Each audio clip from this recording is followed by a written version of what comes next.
quão parecido com a Terra um planeta precisa ser para abrigar a vida complexa? Deixando isso mais claro, a Terra tem uma lua. Ela também tem continentes e oceanos, uma composição química específica. Ela existe num sistema solar específico, uma distribuição específica de planetas. E todos esses fatores e diversos outros determinam a Terra e a história da Terra, incluindo a história da vida complexa. Mas quantos desses fatores são realmente cruciais para a vida complexa existir? A ideia mais popular hoje em dia é que a vida precisa principalmente de água líquida, e o resto talvez não seja tão importante.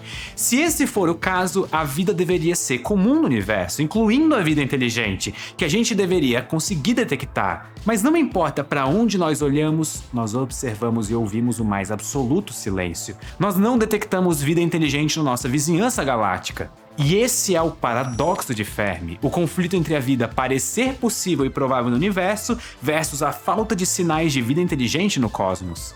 E existem várias soluções propostas abordando diferentes pontos do paradoxo. A hipótese da Floresta Negra, que já foi tema de vídeo aqui no canal, ataca direto à conclusão e diz que a vida inteligente ativamente se esconde no universo com medo de ataques de outras civilizações. Parando para pensar, até que faz um certo sentido. A gente não tem ideia das intenções de outras civilizações, se elas existirem. Ou talvez a vida inteligente na galáxia se comunique de formas que nós nem entendemos ainda. Pode ser que a comunicação delas era dubstep e ninguém entendeu. Ou quem sabe a vida seja comum no universo, mas por azar nós somos a primeira civilização. E isso também já foi um tema de vídeo aqui no canal. Eu acho que o canal podia se mudar para paradoxo de Fermi todo dia.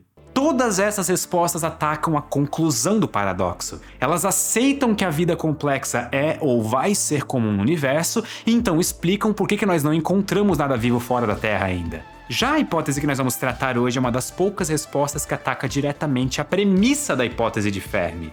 A vida complexa precisa de muito mais do que água líquida para surgir em um planeta. Essa é a hipótese da Terra rara, e de maneira resumida ela diz que a Terra é um dos raros planetas com a combinação certa de fatores para a vida complexa. A hipótese da Terra rara é menos excitante e digna de filmes do que muitas das outras propostas, mas ela compensa isso com rigor científico e uma proposta séria de pesquisa. É possível testar essa hipótese de várias formas, e talvez nós vamos descobrir o quão correta ela está no próximo século. Só antes de irmos fundo na hipótese da Terra rara, um aviso. Todos os produtos da minha loja estão com 20% de desconto, mas os estoques estão acabando. Se você quer usar as camisetas de ciência mais bonitas e ter a certeza de estar vestindo um pedaço do universo sempre que você sair de casa, acesse uselos.com.br e escolha a sua favorita. Isso vale para moletons, garrafas de água e bonés também. Todos os produtos do site. Vista o universo junto comigo. Agora, de volta ao vídeo.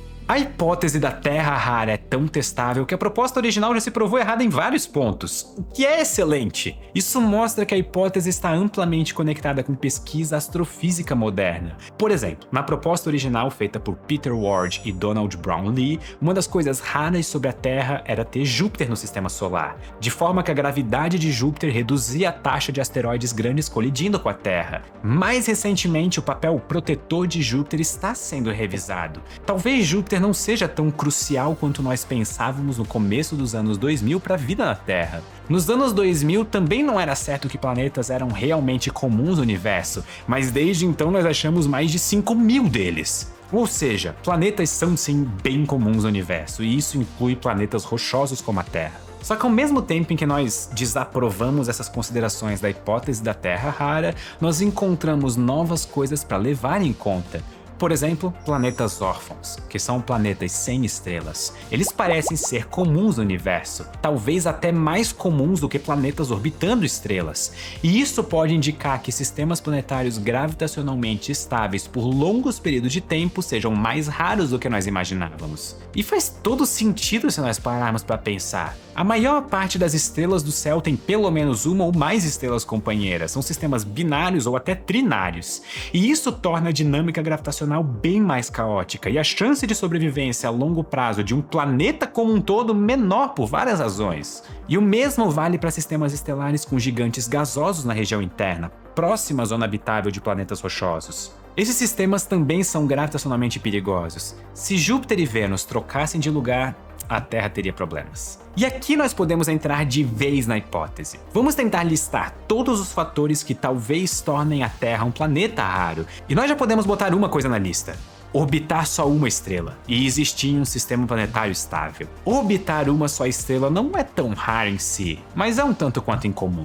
Orbitar duas ou mais estrelas pode ser perigoso tanto pela capacidade das estrelas de expulsarem o planeta do sistema, quanto pelo fato de que com 2 sóis a quantidade de radiação solar chegando no planeta vai variar drasticamente. O nosso planeta, enquanto isso, só tem 2 possibilidades. Ou um lado está virado para o Sol, ou ele está na sombra. Já um pedaço de um planeta com 2 sóis tem 4 possibilidades. Ou um dos sóis está no céu, ou o outro está, ou os 2 estão, ou nenhum. Isso sem nem incluir mudanças radicais na distância das 2 estrelas em relação ao planeta, criando ainda mais variações abruptas de temperatura. Talvez isso seja caótico demais para permitir o surgimento e evolução da vida complexa. Outro ponto crucial é que a vida complexa precisa de tempo para evoluir. Então, um planeta com uma civilização precisa orbitar uma estrela que vá ter uma vida longa, da ordem de bilhões de anos. E isso exclui estrelas muito maiores do que o Sol de abrigarem vida inteligente, justamente porque elas vivem muito menos do que isso, na ordem de milhões de anos. Por outro lado, o planeta precisa receber energia o suficiente para ter água líquida, e no caso de estrelas menores do que o Sol, isso é um problema. Se a Terra orbitasse uma anã vermelha, que é um tipo de estrela pequena, mas abundante no universo, a Terra precisaria ter uma órbita bem mais próxima para receber a mesma quantidade de energia que ela recebe do Sol. Mas orbitar uma estrela mais de perto pode causar o travamento de maré e fazer um dos lados do planeta ficar exposto à estrela 100% do tempo, enquanto o outro lado fica na escuridão eterna, da mesma forma que a Lua está travada em relação à Terra. E aí a gente sempre vai ver o mesmo lado dela. Isso tornaria um lado do planeta um inferno eterno e o outro lado um inverno gelado eterno. Talvez apenas estrelas parecidas com o Sol sejam capazes de abrigar vida complexa, então vamos adicionar isso na nossa lista. E sim, eu intencionalmente estou sempre botando esse complexo atrás de vida, porque vidas simples como bactérias parecem muito boas em resistir a condições bem mais extremas do que vida complexa, e esse detalhe vai ser importante mais pra frente. Então aqui nós temos os limites cósmicos para a segunda hipótese da Terra rara. Agora então vamos virar nosso foco pro nosso próprio planeta. A Terra é a joia azul do sistema solar, com oceanos, continentes, um clima estável, uma atmosfera com oxigênio livre e um satélite natural grande. Quais dessas características são realmente essenciais para a vida? A mais óbvia é a água líquida. A vida na Terra está profundamente ligada com usar água de uma forma ou de outra. Inclusive, é muito provável que a vida tenha surgido dentro da água. Ter água líquida parece ser um fator crucial para desenvolver e abrigar a vida, mas isso não quer dizer que seja um fator raro. Nós encontramos água em todos os planetas rochosos e até em asteroides. Ter água parece ser comum para planetas. O que não parece comum é ter água na superfície, espalhada em oceanos entre continentes. A capacidade de manter água líquida por longos períodos de tempo também parece ser mais rara do que simplesmente ter água. E a Terra só consegue fazer isso porque ela tem um clima relativamente estável que se manteve assim por períodos de bilhões de anos. Mesmo catástrofes climáticas do passado, como possíveis eras do gelo globais, só variaram a temperatura média do planeta em dezenas de graus. É uma mudança significativa, mas não o suficiente para esterilizar o planeta de qualquer forma de vida. Então, como que a Terra mantém a sua temperatura estável e, por consequência, água líquida na superfície? O truque é o tectonismo, o fato de que a crosta terrestre sólida é dividida em placas que flutuam sobre um mar de magma chamado manto terrestre. Essas são as placas tectônicas e isso tem uma série de efeitos para a cara do planeta. Um deles é a formação de continentes e o outro é vulcanismo. E esses dois efeitos juntos estabilizam a concentração de gás carbônico na atmosfera durante longos períodos. E gás carbônico é um dos principais fatores que determina a temperatura média do planeta através do efeito estufa. Por exemplo, a rocha exposta à atmosfera nos continentes captura gás carbônico da atmosfera, reduzindo o efeito estufa e, consequentemente, a temperatura ambiente. E esse efeito fica mais intenso quando a temperatura média do planeta aumenta. Então ele naturalmente impede o aquecimento extremo da superfície. Por outro lado, o vulcanismo está constantemente repondo gás carbônico na atmosfera, impedindo que o planeta fique muito frio por falta de gases do efeito estufa. Graças ao tectonismo, a Terra mantém temperaturas relativamente estáveis na escala de bilhões de anos. E esse talvez seja o ponto mais forte da hipótese da Terra rara. Se o tectonismo for uma condição para a vida complexa, a vida complexa só vai surgir em planetas com características muito específicas. Para o tectonismo ser possível, é preciso que o planeta tenha materiais radioativos para manter o magma da Terra na forma de magma e impedir que ele fique sólido muito cedo na história do planeta. E além disso, o tectonismo limita o tamanho dos planetas para os dois lados. Planetas menores que a Terra vão esfriar suas partes internas mais rapidamente, o que talvez limite o tempo para a vida complexa evoluir. E planetas muito maiores do que a Terra vão ser pesados demais para terem placas tectônicas. E outro fator aqui é que o planeta precisa de água, mas ele não pode ter água demais para que os continentes sejam impossíveis. Se esse for o caso, o efeito de remoção de gás carbônico por continentes não vai ser tão eficiente. Então, além de ter continentes, tectonismo e água, nós precisamos ter a quantidade certa dessas coisas. E o tectonismo, em especial, parece bem mais raro do que a água no universo, pelo menos segundo a hipótese da Terra rara. Então nós podemos adicionar as condições necessárias para tectonismo na lista de coisas raras sobre a Terra. Além de ser maravilhoso para o clima, o tectonismo talvez seja ruim para a vida complexa por outras razões. Mas antes nós precisamos entender um componente tão essencial para a vida complexa quanto o oxigênio, o próprio oxigênio. Bactérias e árqueas, vida simples, conseguem obter energia respirando de várias formas diferentes, usando os mais diversos elementos. Já a vida complexa só sabe respirar oxigênio. Por mais que vida complexa tenha uma grande diversidade de formas, nós temos bem menos truques químicos para respirar do que bactérias. E tem uma boa razão para isso. O oxigênio é a melhor molécula para respirar. Essa é a molécula que maximiza a energia durante o processo de respiração. Talvez a vida complexa só seja possível respirando oxigênio. Então planetas com animais e civilizações precisam de oxigênio. Na Terra, o oxigênio foi produzido por cianobactérias que aprenderam a fazer fotossíntese e transformar gás carbônico em oxigênio. E por conta da fotossíntese, a atmosfera ficou cheia de oxigênio, que era bem tóxico para boa parte da vida na Terra na época, que eram principalmente outras bactérias. E talvez essa combinação de oxigênio mais extinção em massa foi exatamente o que abriu as portas para a vida complexa.